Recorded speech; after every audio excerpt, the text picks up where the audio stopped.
Okay, it's time to go on. I'm gonna show you next how to do the patch pockets, how to get those set up and get them on the fronts. For starters, this is just a big rectangle. You'll see the fold lines at the top. Altogether, it's 1.5 inches or about 4 centimeters. There's about a little more than about a half an inch or a little more than 1 centimeter here, and then the rest there. So it's like a double fold kind of thing. Just as we did previously. These are my wrong sides. What I like to do again is we've got 1.5 inches, so I like to just press it all at once, like so.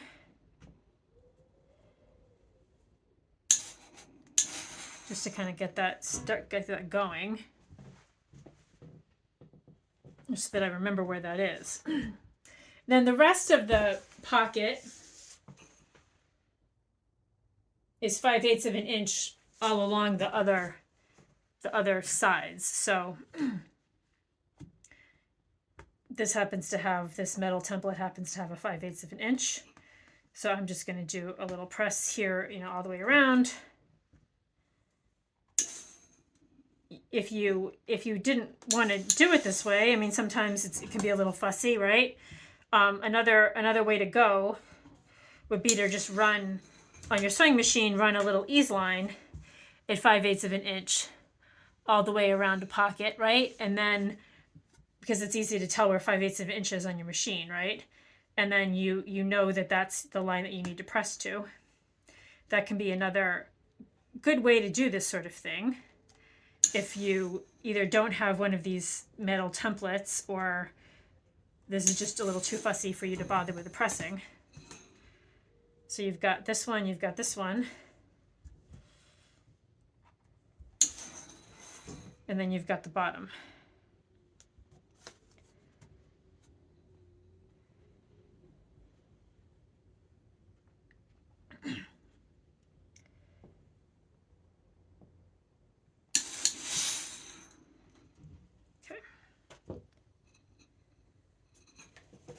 If you have any little stray threads, now is the time to get rid of them. All right, so you got that, and then for the top, again, as I mentioned, you're gonna fold over. You've already got that line pressed, and then you've just got that 1/2 inch or so here, the top. And again, if you wanted to do some sort of embellishment or something, feel free on here. You could embroider it or do a little ribbon or whatever. So you've got this, and then you've got the big fold here, like so. And this is your pocket. Okay, so you've got these 2 pockets. And usually what I like to do is I like to get it constructed in the sense that it's all pressed, and then I like to just make sure that all those little corners and ends are going to be nicely tucked in. So I like to flip it over to the right side like this, like I've got here. And I like to just give it another good press on the right side. Okay, and then let it sit for 1 sec. Then you'll recall that on the fronts we had marked where this pocket was going to go. So now I'll take this over to that section.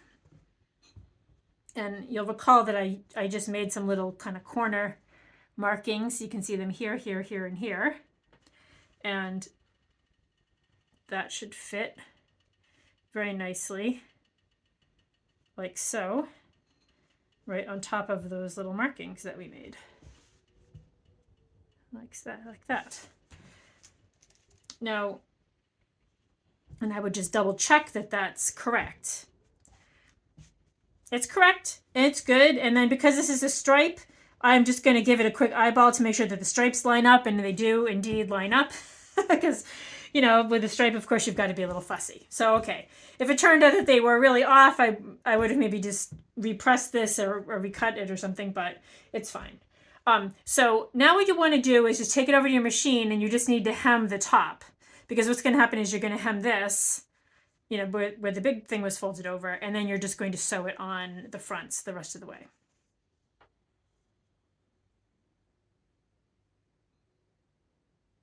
For doing this kind of hemming of the pocket top, if you happen to have one of these edge stitch foots, it's nice because you can just run that along that pressed edge. But if not, then no whoop. You can just mark it with chalk, or you can just feel with your fingers even where it is. I again have my stitch length a little longer because this is top stitching again, and then I'm just going to move my needle over a couple clicks and just quickly do that little hem. Just back stitch at the beginning and end a little bit.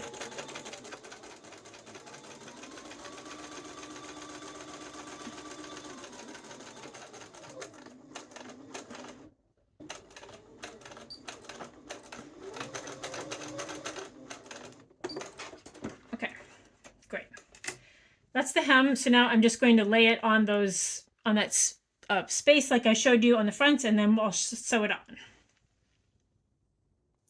Here's the pockets all pinned in place. I have my regular presser foot on. Again, it's still the top stitching, a little longer length stitch. And what I like to do is start with, I'm just going to move this pin over a little. In the corners, just for extra insurance, I like to sew a little triangle. If you have a very lightweight fabric, you might want to put a little interfacing in the corners here also. This is pretty sturdy fabric, so I'm not going to worry about it, but it's never a mistake to put a little interfacing if you desire. So I'm just going to do a little triangle. I don't measure these, I just kind of freehand it, but feel free to measure it if you want. Just put my needle down, do a little couple back stitches, and then just go up a little bit, maybe a centimeter or a half an inch or so, and then you pivot, and then you're just gonna sew right along the very edge of the top here of the pocket for a couple stitches. And then you'll go straight down, and you just want to edge stitch really. I could put my edge stitch foot back on, but I don't know. I've got this one on at this point, so I guess I'll stick with it. But you just want to just barely, it's 1/8 of an inch or a couple millimeters down the edge here, just to secure that pocket on.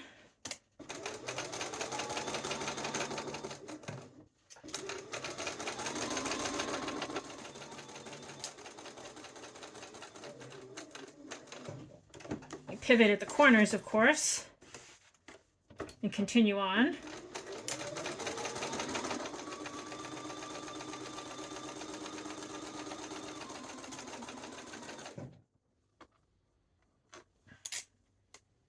Make sure that the edges of where you pressed are just nicely tucked in there.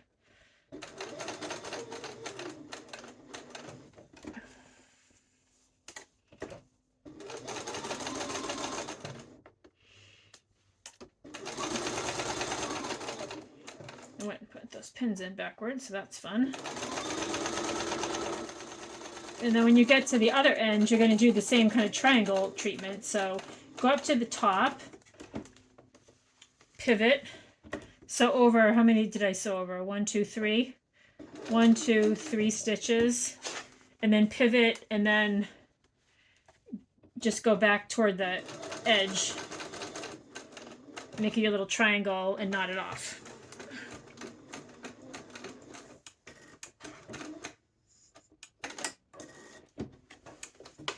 And you get a nice finish there. That pocket will stay put. We'll do the same thing on the other front, and then we are ready to move on to the yokes and the backs.